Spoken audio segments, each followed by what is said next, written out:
എല്ലാ വിവരങ്ങളും അവർ സംസാരിക്കുകയുണ്ടായി. ഇതിലുള്ള ഏറ്റവും ഗൗരവമായ പ്രശ്നം ആദ്യഘട്ടത്തിലുള്ള ഇടപെടലിലുണ്ടായ കാലതാമസമാണ്. അത് അങ്ങനെ വരാൻ പാടില്ലായിരുന്നു. ഇപ്പോൾ അത് സംഭവിച്ചു കഴിഞ്ഞ കാര്യമാണല്ലോ. ഏതായാലും നമ്മുടെ നാട്ടിൽ ഇത്തരം ദുരന്തങ്ങളുണ്ടാകുമ്പോൾ എങ്ങനെ ഇടപെടണമെന്നത് സംബന്ധിച്ച് വ്യക്തമായ ധാരണ വകുപ്പിനും സർക്കാരിനും ബന്ധപ്പെട്ട ഉദ്യോഗസ്ഥന്മാർക്കും എല്ലാം ഉള്ളതാണ്.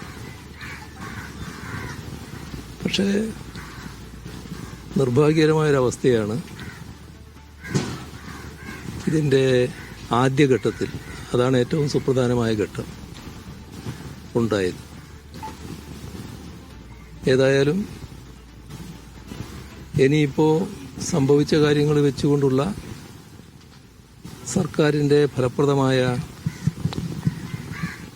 ഇടപെടലാണ് ആവശ്യം. അതിൽ സ്വീകരിക്കേണ്ട നടപടികൾ സ്വീകരിക്കാൻ സർക്കാർ തയ്യാറാവുക എന്നതാണ് ഏറ്റവും പ്രധാനം. മറ്റു തരത്തിലുള്ള ന്യായീകരണത്തിന് ശ്രമിച്ചിട്ട് കാര്യമില്ല. ഈ കുടുംബത്തിൻ്റെ പ്രധാന വിഷമം അവരുള്ളതെല്ലാം വിറ്റാണ് ഈ സംവിധാനം ഉണ്ടാക്കിയത്. വള്ളം തയ്യാറാക്കുന്നതിന് വേണ്ടി ഉള്ളതെല്ലാം വിറ്റിരിക്കുന്നു. അത് നഷ്ടപ്പെട്ടതോടുകൂടി അവരുടെ പ്രതീക്ഷയ്ക്ക് തന്നെ വലിയ തോതിലുള്ള മങ്ങലേറ്റിട്ടുണ്ട്. അതീവ നിർഭാഗ്യകരമായ സംഭവങ്ങളാണ് ഉണ്ടായതെങ്കിലും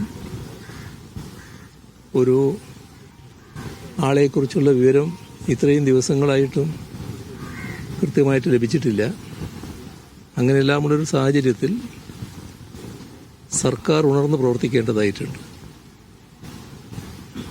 ഏറ്റവും പ്രധാനം ഇവരുടെ തുറന്നുള്ള സംരക്ഷണമാണ്. അതിൽ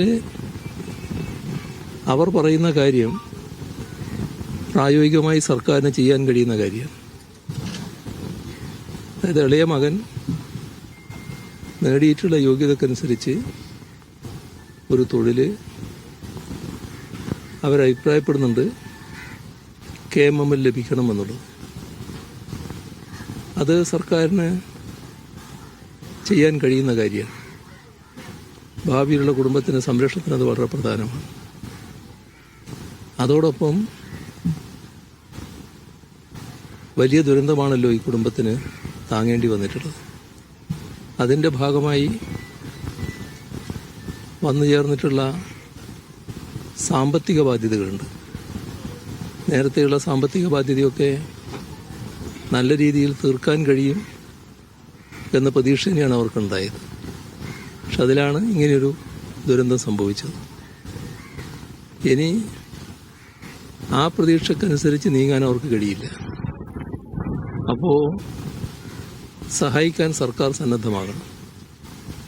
ആ ബാധ്യത തീർക്കുന്നതിനുള്ള സഹായം സർക്കാർ നൽകുക എന്നത് പ്രധാനമാണ്.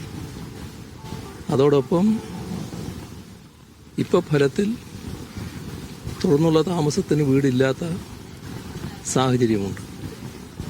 അപ്പോൾ അവർക്ക് താമസിക്കുന്നതിനുള്ള വീട് സർക്കാർ ഒരുക്കി കൊടുക്കേണ്ടതായിട്ടുമുണ്ട്.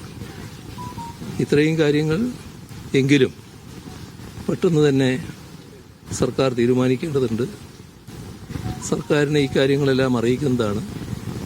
മുഖ്യമന്ത്രിയെ തന്നെ നേരിട്ട് ബന്ധപ്പെട്ട് ഈ പ്രശ്നങ്ങൾ അദ്ദേഹത്തിന് അറിയാമായിരിക്കും, അദ്ദേഹത്തെ ബോധ്യപ്പെടുത്താൻ ഞങ്ങളും ശ്രമിക്കുന്നതാണ്. ഇതാണ് പൊതുവിൽ പറയാനുള്ളത്.